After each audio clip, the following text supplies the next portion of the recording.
Hello, brilliant entrepreneur. It's Tash Corbin here, and welcome to another episode of the Heart-Centered Business Podcast. This is episode number 379, which means you can find all the relevant links and the show notes for today's episode over at tashcorbin.com/379. Today's episode is going to have us talking about your value proposition in particular, and I'm going to share with you 3 keys to strengthening your value proposition. So if you understand what value proposition is and you want to strengthen yours, this is going to be a good episode. If you have no idea what I'm talking about when it comes to value proposition, even more important that you listen to this episode because it's one of the core foundations of your business that help you to ensure that you are talking about your products and services and talking about your business in a way that is connecting with people's desire to invest in working with you. It's the connection between that looks like it's really cool and that's something that I should buy because it's valuable to me. So let's dive into this one. I've got some great free resources in the show notes, so make sure you keep that handy, which is tashcorbin.com/379. Let's dive into the episode, shall we?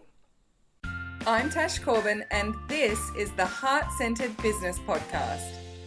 I've got some great free resources in the show notes, so make sure you keep that handy, which is tashcorbin.com/379. Let's dive into the episode, shall we? Okay, so first and foremost, what is value proposition? Value proposition is the value of the gap between before buying from you and working with you to after buying from you and working with you. And it's the value of that gap in the eyes of the buyer. So when it comes to selling an online course, for example, the value proposition of that course is, what is the difference in my life and lived experience going to be from now before I buy it to after when I've completed the course?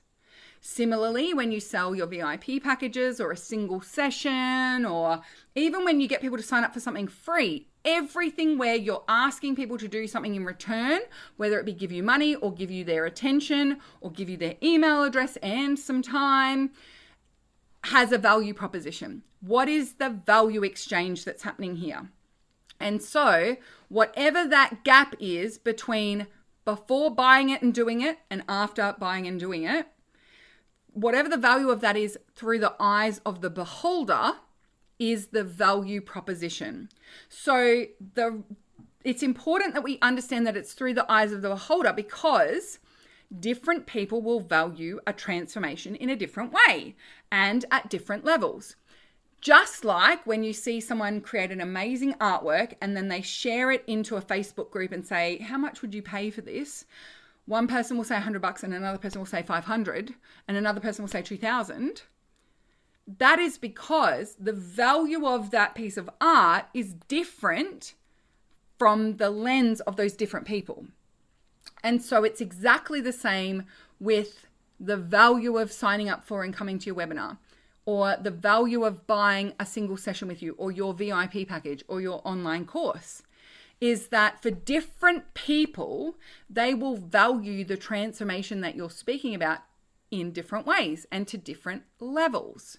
So if, let's say you offer services to help people to feng shui their home to achieve big financial goals.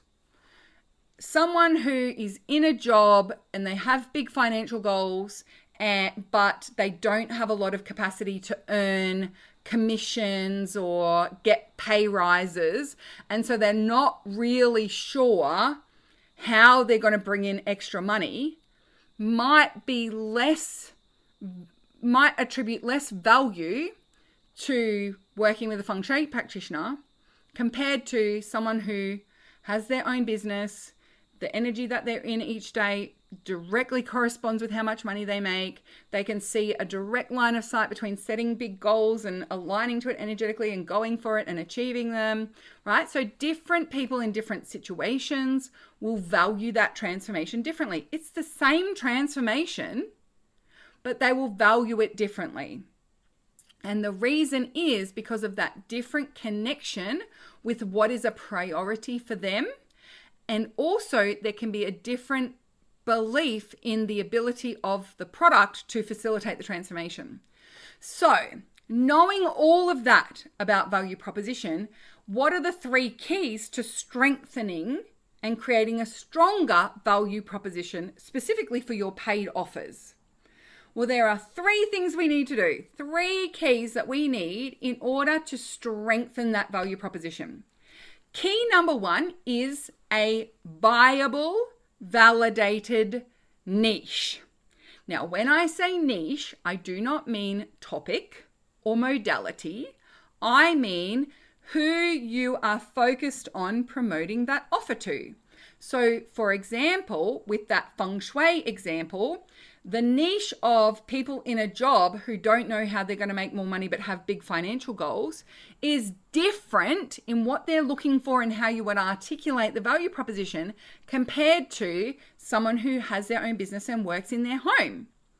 And so therefore, if you try and market your product to both of those groups of people, it ends up becoming a bit vague and a bit fuzzy. And so therefore, the tangible value proposition of that transformation is harder and harder for that niche or lack thereof to understand. So the more specific and tangible and validated your niche is, the more likely you are to be able to create a strong value proposition. The more specific the niche, the stronger the value proposition can be.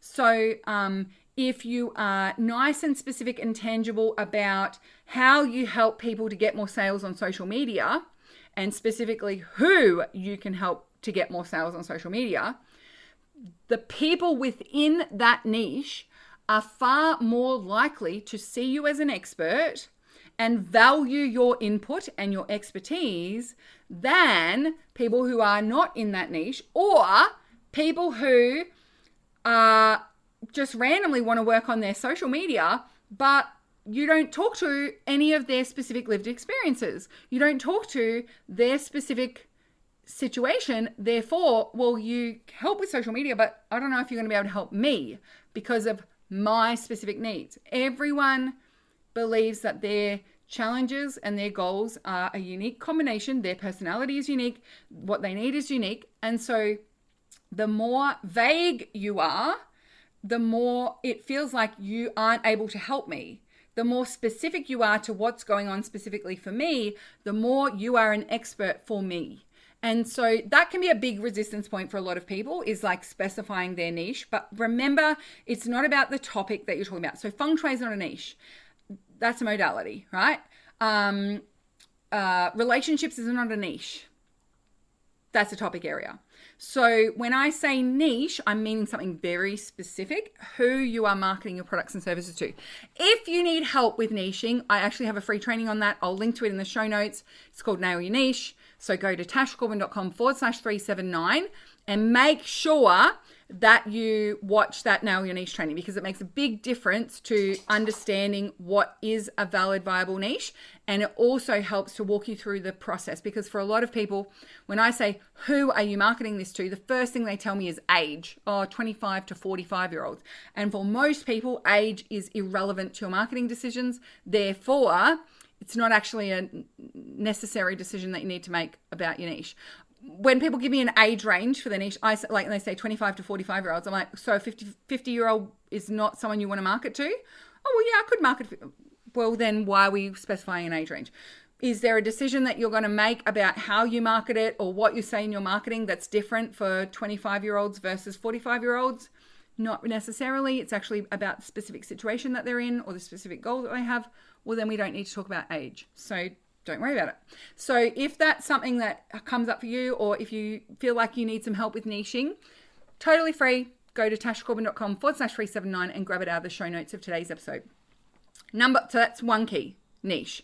Key number 2 is that there is a tangible gap and that you are able to speak about that gap. So the gap is the difference between before and after. So in order to strengthen and make a stronger value proposition, you need to be able to talk about that tangible gap and how you bridge that gap with your offer. We need to believe that you can bridge that gap. So if you say to me, come and do an energy healing and I will help you quadruple your income, and you don't know what my income is, do I believe that just doing a one-off energy healing with you will quadruple my income? Probably not. You sound like a snake oil salesperson, right? Because I don't believe in the product delivering the transformation, I don't believe the gap, therefore I don't value the product or service, therefore I just do not buy. So a lot of people get caught up in this kind of cycle of having to consistently expand the outrageous claims of what their product or service will create or do. And the reason that they need to do that is because they've put the pricing up, or they need to create more urgency, or they're trying to increase the value proposition. But in a lot of cases, it just gets more and more unrealistic as an outcome. And that's a really good one to pay attention to, actually. I see it quite a lot in non-consent-based marketing strategies as well, where people will talk about like, oh, my client X experienced blah, blah, blah, and then they had $1 million a month. And my client Y, blah, blah, and they're giving testimonials or examples or outcomes with no name, no visibility, like it's all done anonymously to protect the person. Like, why someone would want to be protected from being celebrated in terms of their results would be a little bit weird to me. But, some people are a bit blocked about, they don't want people to know how much money they're making. But often it's because the result of that came from something that was unrelated to the work that they were doing, or that's fake and they've made it up, or they're kind of overstating the claims or overstating the result because they have this fear that if I don't state that it's worth $50,000, no one's going to pay $5,000 to buy it. That tangible gap, people will sometimes also do value-based pricing. So they'll say that they've got a course or a package that's available for sale. And inside that course, you get 12 modules valued at $4,000. And then you get access to the Facebook group, and that's valued at $1,000. And then you get these 6 live calls, and that's valued at $10,000. So the total value is $15,000, but you can buy it for $1,500. So they're using valued at pricing to artificially generate a gap, because in non-consent-based marketing strategy, that is what you do. You try and falsely create or expand the gap between what you pay and what you get in return. And so actually value-based pricing in Australia is illegal. Not a lawyer, but go and check the ACCC website for two-point pricing or valued at pricing. And also, like, it just screams to me like you don't think your product is valuable because you have to tell me your Facebook group is worth $1,000 when you've never, ever once in your life charged someone $1,000 to join a Facebook group. So how is it valued at that price? And so for a lot of business mentors and marketers, the way that they justify it is that they say, well, that's the likely value based on the return you'll get from being in the Facebook group. But that's not what you said. You didn't say, well, it's likely that you'll get a return of about $1,000 from engaging strongly in the Facebook group. You said that the Facebook group was valued at $1,000, and that's a very different promise. And so that is, it's something that's a big bugbear of mine in marketing speak, and I could probably go on about it for hours, but I don't want to make this podcast episode super long talking about that. We've had those conversations before. I'm happy to have those conversations again. But you can see why people get caught up in this desire to artificially expand the gap, because it makes them feel that it's improving the value proposition of what they're selling. But in a lot of cases, the bigger you expand the gap to be, the more I have to believe that following your process is going to work. And often what then happens is you have to make the process sound so complex and involved, it just starts to sound like a lot of hard work. And to be honest with you, I don't really need that level of result. I'm happy with just like getting halfway there. But if you're telling me I have to do these exact 108 steps to have a 6-figure business, for example, I don't want to do 108 steps. I'd rather do 12 steps and get to a $50,000 business than have to do 108 steps to get to a six-figure business, right? Like, it starts to become like, how much do I want? And do I really want this outcome? And honestly, like, the one thing I would say is, rather than trying to artificially manufacture the gap, why don't we just speak to the actual gap, the reasonable, realistic gap that you are going to bridge, and the short, sharp, focused way that you can express how you get people across that gap quickly, easily, and effectively, or more effectively, or more quickly, or more easily if they work with you. That is far more valuable. And that is going to increase your value proposition far more without the risk of turning clients off it, or making people think you're selling snake oil, or resorting to trickery and marketing tactics that often scream, I don't know how to talk about this. I'm afraid people don't think it's valuable, so therefore I'm going to overinflate what I think it's valued at, or I'm going to overinflate the results people can expect. And all you're doing is creating unrealistic expectations and demanding refunds. So don't do that. Don't do that.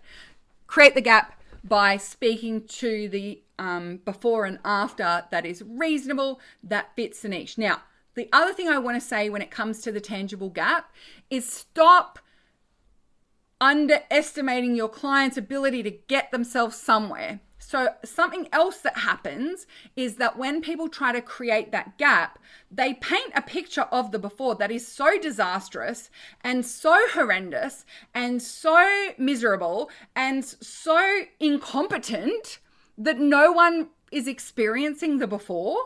So then the after feels like it's less relevant. So I see this happen quite a lot where people say, like, you're tearing your hair out trying to get your social media content done each day. And people are like, well, no, I'm not tearing my hair out, but I just don't enjoy the process.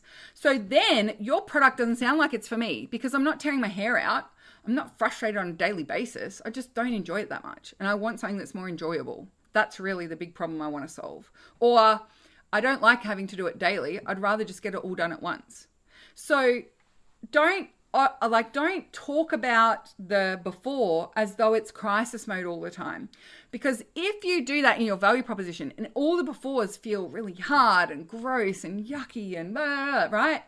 Then you can often be turning away the very people who are the most ideal clients, because your most ideal client isn't in misery right now. They are not flailing about thinking that there's no way to solve this. They are not tearing their hair out every single day. They've tried some things, they've worked on some things, but just didn't get the result they were looking for. Or they can see that they're stuck in a certain area, or there's something specific that seems to be getting in their way consistently. Speak to that, because then you're actually going to resonate with people who are willing to take action. You're going to resonate with people who aren't in crisis. They're just looking for a solution. You're going to resonate with people who haven't tried every possible method. They've just tried a few and they're looking for something that's a bit more aligned with what they need. And so sometimes we catastrophize the before so much that we end up turning away the people who are ready to invest and start resonating with the people who think that there's no answer, and they're still all flailing about in nothing will work mode. And so they're not even open to hearing about your solution or your product, because they actually fundamentally believe this is an unsolvable problem. Has anyone done that before? Because you're trying to create this big gap and you don't even realize you're doing it, or you may not have done it from a conscious perspective, but that's the type of messaging that you fall into, because at some level, you believe that the bigger the gap between the before and after, the more people will see it as valuable. But then if you step away from or drift away from a before situation that people resonate with, the after can be as pretty as you like. They're not interested because they don't think that they are a right fit for it, because they're not in that catastrophe kind of space. They're not in that desperation space, or this is unsolvable space. They're actually great action takers and they are actively looking for solutions. They just want one that really feels like it's going to meet their needs and get them where they want to go. Yeah, great. So number one was niche. It's a key to strengthening your value proposition. Number 2 is speaking about that tangible gap in a way that's meaningful for your audience and helps them to believe that you can get them to the after. And then the third way that you create a stronger value proposition is by aligning the outcomes you help people to achieve with what's a priority for them. So this is where you can often tie yourself up in knots trying to meet everyone's needs or trying to convince people that they should prioritize what you have to sell above what they currently prioritize. Neither is what we want to do. What we want to do is understand for your niche who are excited about bridging this tangible gap, how does that gap align with what they naturally prioritize first? So if your niche naturally prioritizes their family first and foremost, and you help people to spend less time in their business, then what is the priority that they have that you need to align saving time in your business to? More time with your family. Spending more time with your family. Going to sports day with your kids. Having more time to go on adventures with your family, right? That kind of thing. If that's what their priority is, then you can connect with that. If your niche, number one, above everything else, prioritizes making money and financial freedom, then telling them you help them save time so they can spend more time with their family probably won't resonate as strongly, right? It's not as strong of a value proposition. Instead, if you said, I help you save time in your business so that you can scale up to larger audiences and make more money in less time, then someone who values financial freedom above all else and creating that financial future for themselves is, and that's their priority, where they're focusing their energy and attention right now, then that's going to be far stronger as a value proposition for them. And this is where we need to make a decision about your niche, because the key to that tangible gap being effective and communicated well and aligned with what people want and aligning that then to what they prioritize requires you to make a decision about who niche is. And it requires you to make a commitment to spending some time talking to and expressing your value proposition to that niche and understanding what they're looking for and understanding what their priorities are. Because the longer you try and appeal to everyone, the longer you will continue to appeal to no one in particular. And so that is really where that tangible, viable value proposition comes from, and really strengthening that. So I've already let you know that with the show notes of today's episode, you can grab my Nail Your Niche training. That's over at tashcorbin.com/379. But what I also want to pop in there for you is a link to my core messaging freebie. Now, this is where you get to write out your value proposition and your bridge messaging and your niche, and using the prompts and the guide that I give you to test and see if you are able to actually express your value proposition.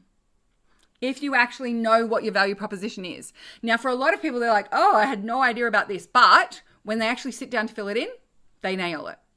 For others, they're like, oh no, I've got a really strong value proposition. Like, I help people make lots of money, so it's really easy, but it's just not getting sales. It's just not getting people signing up for it. I don't know what I've done wrong, because the value proposition is not the problem. I need better marketing. But when they go to fill in this core messaging document, they realize they have not articulated all elements of their value proposition, or they haven't articulated their value proposition in a way that's meaningful for their niche. So I highly recommend, regardless of whether you think your value proposition is strong or not, to go and check that one out. I'll pop it with the show notes of today's episode as well at tashcorbin.com/379. And that is the core messaging freebie that just helps to walk you through the process of mapping out what is your niche, what is your value proposition, and what is your bridge messaging. And when you've got those three pieces together, that's a strong core message on which you can build your offers, your social content, your blogs, your podcast episodes, all of it. So long as we've got that value proposition really clear, you're going to make sure that everything then is aligned to bringing in audience that are hungry to buy your offer, that understand and value the transformation that you facilitate. And it's going to make your sales and marketing processes far easier because you're speaking to an audience who actually wants what you are talking about. So make sure you go and check all of that out at tashcorbin.com/379. And until next time, beautiful people, I cannot wait to see you shine. Bye for now. Would you like more tips, tools, and resources to help you grow your heart-centered business? Head to tashcorbin.com today.